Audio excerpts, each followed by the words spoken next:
Hey, Kalam here. In today's video, I'm going to show you how to send large file on WhatsApp.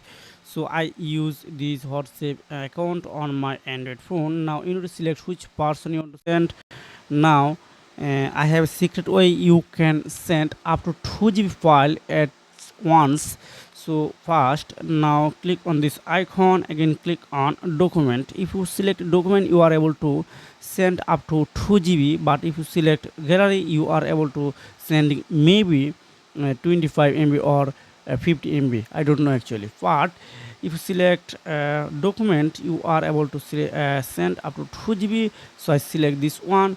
Then you can send. You are able to send any kinds of file up to 2 GB. So if I select this one, this is 200 MB only. This is only for example purpose.